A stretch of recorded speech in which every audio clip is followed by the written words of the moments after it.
Hello guys, आज हम आपको पढ़ाने जा रहे हैं the triangle and it's properties class का एक्सरसाइज 6.1 क्लास 7th का। तो सबसे पहले यहाँ क्वेश्चन दिया गया है कि ट्राइंगल PQR में D is the mid point है और ये QR पे D मिड पॉइंट है। तो ये एक ट्राइंगल है और इसमें पहला क्वेश्चन पूछा गया है कि ये PM ये क्या है। तो ये PM एक स्ट्रेट लाइन है, परपेंडिकुलर है, तो ये है अल्टीट्यूड, ये अल्टीट्यूड कहलाएगा। अब ये क्या है कि QR पे D एक मिड पॉइंट है और P से D में एक लाइन खींची गई है, तो ये हो गया मीडियन। और तीसरा क्वेश्चन पूछा जा रहा है, ये हो गया मीडियन, PD इज़ मीडियन। तीसरा क्वेश्चन पूछा जा रहा है कि QM और MR दोनों इक्वल है, तो नहीं, इसलिए कि D यहाँ मिड पॉइंट है, तो ये QM और MR इक्वल नहीं है। तो यहाँ पर ये है is QM not equal MR। तो ये मेरा पहला क्वेश्चन का आंसर हो गया। क्वेश्चन नंबर 2 है, इसमें कहा जा रहा है कि क्वेश्चन नंबर 2 है, इसमें कहा जा रहा है कि draw rough sketches for the following. इसमें एक रफ स्केच बनाना है जिसमें ABC है, BE जो है ये मीडियन है, और दूसरा है PQ और PR अल्टीट्यूड है ऑफ द ट्राइंगल में अल्टीट्यूड्स हैं। और इसी तरह से तीसरा क्वेश्चन है, यहाँ पर ट्राइंगल बनाना है XYZ। इसमें YL is a altitude in the exterior of the triangle. ये एक्सटीरियर मतलब जो ट्राइंगल है उसके बाहर बनना चाहिए ये अल्टीट्यूड। तो ये 3 क्वेश्चन हैं, इसका आंसर हम अपना अब बनाएंगे। यहाँ हमें ये आंसर है, हमें आंसर 2A। इसका क्या है कि यहाँ पर BE मीडियन है, BE जो है मीडियन है, तो हमें एक ऐसा ट्राइंगल बनाना है। यहाँ A लिखें, B ऊपर और यह C, और यहाँ पर कहा जा रहा है AE और EC दोनों इक्वल हैं, तो यानी AE और EC दोनों इक्वल हैं, E जो है मिड पॉइंट है।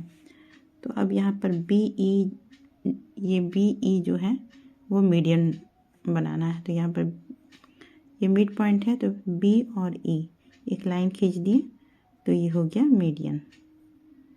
तो ये एक स्केच तैयार हो गया, ये 2 का A हो गया।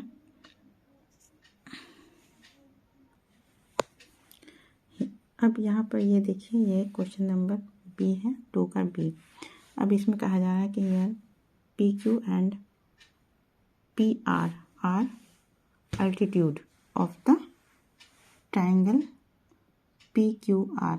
अब इसमें ट्राइंगल इस तरह से बनाना है कि PQ और PR जो अल्टीट्यूड हो, तो यहाँ पर हम ये QP और R ये बनाएं।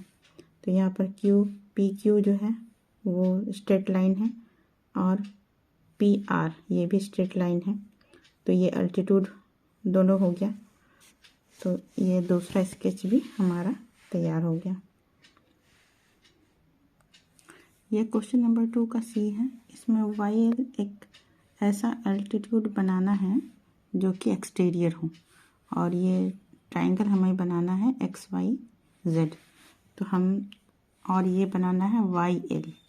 तो यहाँ पर हम Y को ऊपर करते हैं, यहाँ पर ऐसा करते हैं X Y और Z, ये एक रफ बनाते हैं। ये ट्राइंगल हो गया, लेकिन क्या है अल्टीट्यूड YL बनाना है जो कि एक्सटीरियर है, जो कि इसके बाहर आना चाहिए।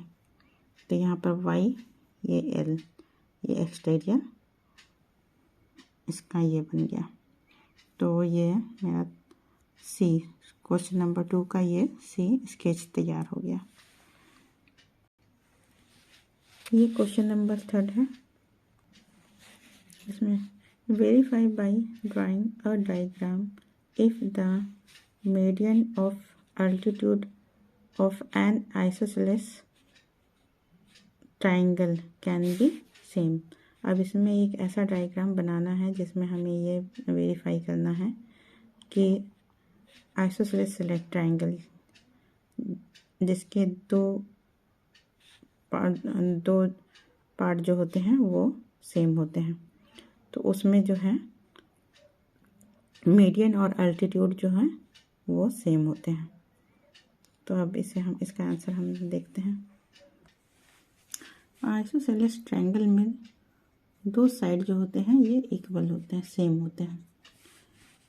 और अब ये जो है, अब इनके मिड पॉइंट क्या हुआ, एल, बी और सी का मिड पॉइंट हो गया एल, और ये लाइन ए एल लाइन खींचते हैं तो ये मीडियन भी हो गया और ये अल्टीट्यूड भी ये हुआ, तो ये दोनों सेम हो गया। तो आइसोसेलेस ट्रायंगल में मीडियन और अल्टीट्यूड जो है सेम होते हैं। ये है ए बी और ए सी बराबर है, और ये मीडियन जो है ए एल हुआ और अल्टीट्यूड बी जो है वो ए एल हो गया। ये चैप्टर 6.1 ये मेरा आज ख़त्म हो गया। अब आप लोग बहुत देर से मैथमेटिक्स बनाते बनाते अगर बोर हो गए हैं तो आपको हम ले चलते हैं मैथमेटिक्स यानी कि अंकों की खूबसूरत सी दुनिया में, और आप पहुंचते हैं इधर। आपको पता ही होगा कि फादर ऑफ मैथमेटिक्स तो आर्किमिडीज थे, लेकिन शुरुआत में लोग कैसे काउंट करते हैं, there is no father of natural number. यहाँ पर 1 2 3 4 5 इस तरह से लोग लिख करके ये करते हैं। फिर आया इस तरह से 1 2, इस तरह से टेली मार्क भी हम लोग करते हैं 1 2 3 4 5, ये टेली मार्क था। रोमन नंबर लिखने लगे हम 1 2, इस तरह से नंबर्स लिखते गए। आगे हो सकता है कि आगे ज़माने में कुछ और तरीके से नंबर लिखे जाते होंगे, लेकिन इसके कोई भी 1 2 3 4 इस तरह से लोग काउंट करते थे।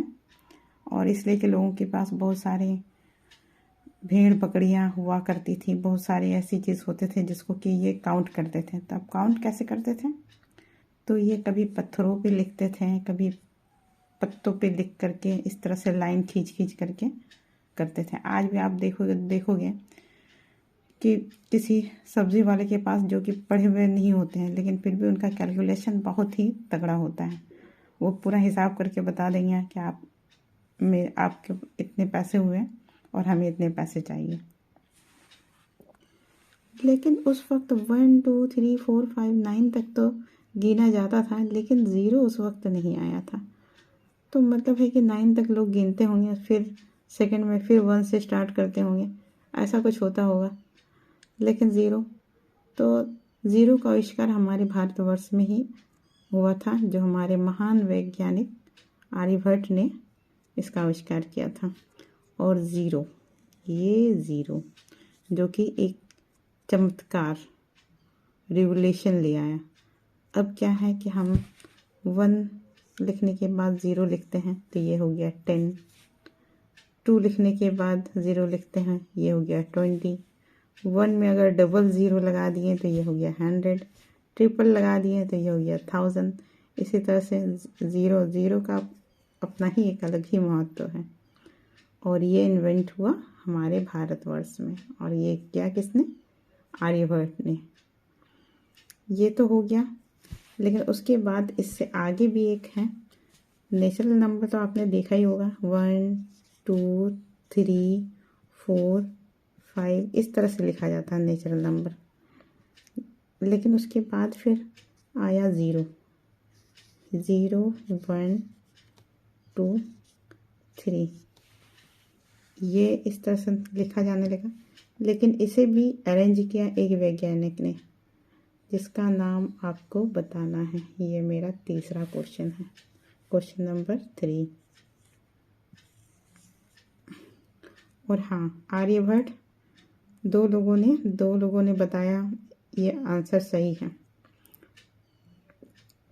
और ये मेरी चटपटी अंकों की दुनिया अगर आपको अच्छी लगे हो तो आप कमेंट में बताएं, ताकि हम कुछ और ऐसे चीज़ आप शामिल करें अपने नेक्स्ट क्लास में, ताकि जब टाइम बचे तो कुछ हम ऐसी चीज़ों को शामिल करें। और हम यहाँ अब अपना यहीं पर ख़त्म करते हैं। नेक्स्ट क्लास में अब 6.2 आगे चल कर के पढ़ाते हैं।